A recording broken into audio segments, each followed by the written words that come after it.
দেশ পরিচালনায় বিএনপি সকলের মন জয় করে নিয়েছে।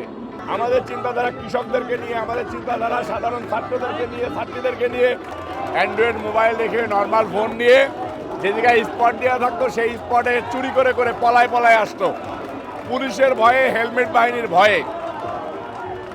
এবারের সমাবেশে স্বতঃস্ফূর্ত অংশগ্রহণ, আগেও যেমন লোক হয়েছে স্বাভাবিকভাবে এখন একটু বেশি হবে।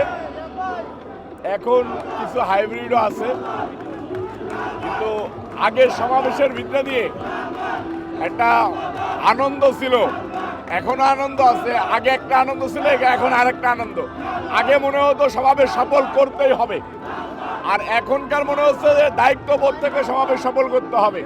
কিন্তু আগে ছিল জিয়া পরিবারের প্রতি কমিটমেন্ট, কঠোর পরিশ্রমের ভিত্তি দিয়ে সফল করতে হবে এবং সকল বাধা বিপত্তিকে পেরিয়ে আমাদেরকে পল্টন ময়দান দখল নিতে হবে। এটা ছিল চিন্তাধারায়। এখন পল্টন ময়দানে আমরা সমাবেশ করতেছি, ইনশাল্লাহ কোনো বাধা বিপত্তি নেই। দেশে গণতন্ত্র প্রতিষ্ঠা হচ্ছে। শহীদ রাষ্ট্রপতি জিয়া রহমান সাহেবের সুযোগ্য সন্তান জনাব তারেক রহমান সাহেব আজকের 1 মে দিবস উপলক্ষে আন্তর্জাতিক শ্রমিক দিবস, এই দিবসে আমরা সকলেই শ্রমিক, আমরা উপস্থিত হয়েছি। ইনশাল্লাহ সমাবেশে লোক ধরার মতো জায়গা নেই। আপনারা দেখছেন যে আমরা পল্টনে সমাবেশ হবে, আমরা মতিঝিলে অবস্থান করতেছি। পল্টনে যাওয়ার মতো কোনো জায়গা এখনো পাচ্ছি না। নেতাকর্মী, বললাম না, আগে একটা জিনিস ছিল যে পল্টনে সমাবেশ সফল করতেই হবে। বিএনপির চেয়ারম্যান জনাব তারেক রহমান সাহেব ফোনে বলে দিতেন, সেটাই একরকম ছিল। এখন উনি সশরীরে উপস্থিত হচ্ছেন। নেতাকর্মীদের ভিতরে একটা আনন্দের উল্লাস যে এই পল্টন ময়দানে জনাব তারেক রহমানকে নিয়ে সমাবেশ করব। এই পল্টন ময়দান হবে বিএনপির, এই দেশে বিএনপি ক্ষমতা আসবে এবং তারেক রহমান প্রধানমন্ত্রী হবে। সেই আবেগ, অনুভূতি, ভালোবাসার জায়গা, কমিটমেন্টের জায়গা জনাব তারেক রহমান সাহেবকে দেখতে আমরা সকলে চলে এসেছি। দেশ পরিচালনায় বিএনপি সকলের মন জয় করে নিয়েছে।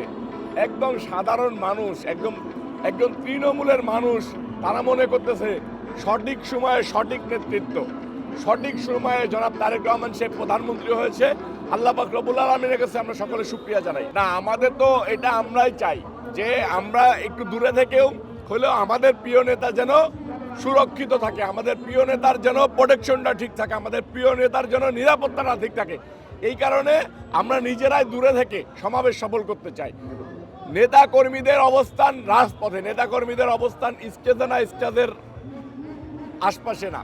নেতাকর্মীরা যারা দলের ডেডিকেটেড কর্মী, তারা রাজপথে থেকে প্রোগ্রাম সুশৃঙ্খলভাবে বসে থেকে সফল করে প্রমাণ করে দেয় যে তারা রাজপথের সক্রিয় এবং সঠিক কর্মী। তারা শ্রমিকদেরকে নিয়ে, আমাদের চিন্তাধারা কৃষকদেরকে নিয়ে, আমাদের চিন্তাধারা সাধারণ ছাত্রদেরকে নিয়ে, ছাত্রীদেরকে নিয়ে, আমাদের চিন্তাধারা যারা খেটে খায়, যারা দিনমজুর, তাদেরকে নিয়েই বেশি। কারণ আমাদের দেশটাই দরিদ্র, আমরা এই দরিদ্র দেশের সকলেই শ্রমিক, আমরা এই দেশের সকলেই পরিশ্রম করে খেতে চাই। যে কারণে আমাদের চিন্তাধারাটাই থাকে একটা মানুষ যাতে সুস্থভাবে, সুন্দরভাবে পৃথিবীতে জীবনযাপন করে যেতে পারে। এটাই বিএনপির চিন্তাধারা, তারেক রহমান চিন্তাধারা। ধন্যবাদ।